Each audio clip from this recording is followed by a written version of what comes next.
Once upon a time, there was a small fishing village situated along the shores of a great lake. For as long as anyone in the small fishing village could remember, the lake had been both a blessing and a curse. The clear blue waters teemed with fish, providing the villagers with their livelihood. But the lake also teemed with danger in the form of a merciless mermaid named Ziwa. Ziwa was no ordinary mermaid. From the waist up, she appeared as a stunningly beautiful woman with sharp facial features and a dazzling smile. But from the waist down, her body became that of a giant fish with glittering red and green scales. Even more terrifying, 7 hissing serpent heads sprouted from her shoulders, each with long fangs and bulging yellow eyes. Ziwa had claws as long and sharp as fisherman's hooks, and she used them to catch her prey. For generations, Ziwa would swim up from the depths of the lake to snatch away innocent villagers, cracking their bones with her powerful jaws before swallowing them whole. When she finished her gruesome meals, she would unleash an earthly scream that made the villagers tremble in their huts at night. The people tried to appease Ziwa by leaving sacrifices of goats and chickens along the shore. When that failed, warriors from the village banded together to try to kill the beasts, but their spears and arrows were no match for Ziwa's thick scales, and she ate every last one of the brave fighters. When the chief's beloved son was taken next, the villagers decided enough was enough. They gathered to discuss plans for defeating Ziwa once and for all. After much debate, the village elder, an ancient woman named Aziza, who was rumored to have special powers, came forward. Ziwa will continue stealing our people until the day a special child is born, Aziza announced. A child with a mark on his heel who can survive Ziwa's attack. He will grow strong and lead us to victory over the mermaid. The villagers listened eagerly as Aziza described the extraordinary child who their prophecies foretold was coming. But weeks turned into months and years into decades without any sign of the special child. Many began to doubt he would appear at all. Then 20 dry rainy seasons after Aziza's prophecy, a woman named Aisha went into labor during the full moon. The birth was difficult, but when Aisha finally held her newborn son, she discovered a distinctive crescent-shaped birthmark on his right heel. Could this be the long-awaited child Aziza had predicted? Aisha named her son Jabari, meaning brave, and all marveled at the calmness and strength apparent in the infant. When word spread about Jabari's marking and how it all aligned with Aziza's old prophecy, the villagers were overcome with joy. At long last, they would have their liberator. But Ziwa soon got wind of the villagers' hopes. She flew into a terrifying rage at the thought of anyone challenging her, and her unleashed a bone-rattling shriek louder than any before it.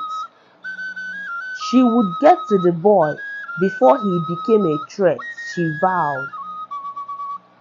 That night, Aisha hugged newborn Jabari tightly as shrieks from the lake pierced the darkness.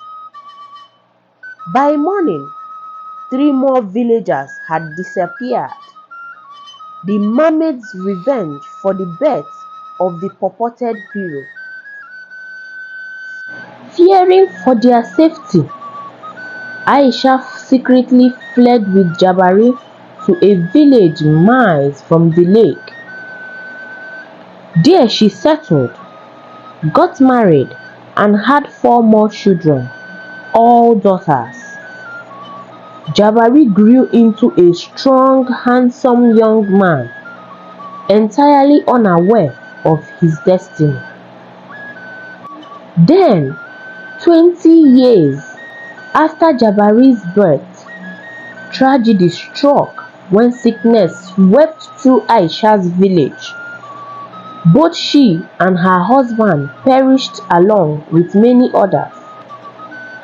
Orphaned with his young sisters to care for, Jabari had no choice but to return to the village of his birth, where his last living relatives remained. The weary travelers received a hero's welcome upon their arrival. Now a man of 20, Jabari was puzzled when throngs of villagers gathered to pay respects, staring in wonder at his foot. That's when Jabari's aunts and uncles told him the truth for the very first time about Aziza's prophecy that marked him as the savior of the village, and Ziwa's despicable reaction. They spoke, too, of the countless innocents lost to the mermaid over so many years because of Jabari's absence. Jabari listened in stunned disbelief. How could this be possible? He was just an ordinary man focused on caring for his family. How could he defeat a terrifying magical creation like Ziwa when trained warriors had failed? Jabari asked to meet with Aziza right away. The elder, now truly ancient, had to squint at Jabari's heels, where he displayed his birthmark, before she would believe the prophecies were coming true at last. The old woman wept with relief, hugging Jabari tightly. Finally, after all this time, salvation was within reach. Aziza wasted no time preparing Jabari for the epic battle ahead. She anointed him with sacred oils and muttered incantations to protect his body from Ziwa's fangs and claws. The strongest village men offered Jabari lessons in fighting, while skilled archers trained him on bow techniques sure to penetrate the mermaid's scaly armor. Fishermen gave guidance on the water, teaching Jabari advanced diving and swimming skills. All the while, Jabari's sisters watched in worry from the shore. They knew if their brother failed, it would mean the end of life in the village for certain. Fear also plagued Jabari's beloved Naila, who wondered whether she would ever get the chance to be Jabari's wife. as they had secretly planned. At high noon on Jabari's 21st birthday, aunts decorated his muscular frame with beaded necklaces said to bring strength and courage. Young village girls sang songs wishing him victory. Then Jabari marched down to the lake shore along with a procession of grim-faced warriors, also marked with Aziza's blessing. Together, they waded into the shallow water where so many men had perished before.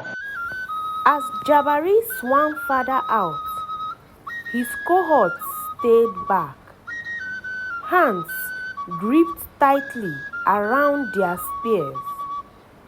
It was Jabari and Jabari alone who was prophesied to defeat the mermaid. When Jabari was 30 yards from shore, he peered down at the still surface of the lake.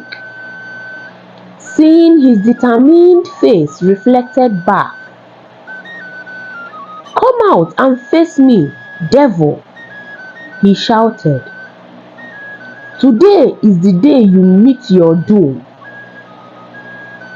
A few seconds passed where everything was eerily still safe for Jabari's racing heart. Then, all at once, the water erupted. A towering wall of water and foam rose up before him as the mermaid emerged. She was even more terrifying than the darkest rumors claimed. Her 7 serpent heads hissed while claws gouged the air. Her emerald scales glinted beneath the savage sun. Ziwa bared her fangs at Jabari in a furious, deafening roar. From the shore, Jabari's sisters fell to their knees, sobbing and begging the ancestors for mercy. Doomed, they thought, he is doomed. But Jabari stood tall. The beads and oils of his protective amulets glistening. Stony determination etched his face as he brought forth Aziza's specially designed harpoon. Its razor-sharp tip flickering like a firefly's glow. With a ferocious scream, Jabari hurled his harpoon at Ziwa with all his might. It flew fast as lightning, driving straight into the beast's chest, up to its carved bone heels before she could react. Ziwa's unearthly wail shook the heavens as blood erupted from the fatal wound, staining the lake in swirling patterns. Chaos roared all around as Ziwa thrashed, her massive torso heaving in and out of the crimson-colored water. More screams pierced Jabari's eardrums as the monster groped for the harpoon embedded deep in her scales. But the weapon held firm, unaffected by Ziwa's otherworldly strength. Slowly, surely, Ziwa's movement turned sluggish until finally she sank below the surface without so much as a ripple left behind. Just like that, the scourge that had tormented the village for generations breathed her last. Silence hung in the air, broken only by Jabari's sisters' fervent prayers of thanks on shore. When it seemed Ziwa was surely gone for good, the village warriors let out whoops of triumph. They swam to Jabari and hoisted him atop their shoulders. In shock, but exhilarated too, Jabari raised a victorious fist skyward as tears streamed down his face. Upon returning to the land, Jabari was swept up in a massive celebration that lasted for days. There was dancing around great bonfires and feasting on roasted goats and honey beer. Gifts of gratitude were piled at Jabari's feet. Boats of calico clothes, carved stools, beaded necklaces, clay pots filled with grains. Through it all, Jabari remained humble and selfless, insisting the victory belonged to the entire village. Most of all, he credited his mother Aisha's bravery and Aziza's wisdom over the years. Without their perseverance in protecting and preparing him, Jabari would never have prevailed, he said. In addition to the celebrations and lavish gifts that were piled upon Jabari, chiefs and elders alike came to bow at his feet, hailing him as both warrior and prince. It was decided a great statue honoring Jabari will be erected along the lake shore where Ziwa finally perished. On that very spot, Jabari was wed to his beloved Nela in front of the entire village. As bride and groom, they cast flowers across still waters that now remained peaceful at last, with the mermaid gone. Legend says Jabari and Nela lived joyfully in that village for the rest of their days, raising children and grandchildren on once feared land. They taught their descendants and all those still to come about Aziza's prophecy that good shall always triumph over evil, as long as the righteous stay brave and true.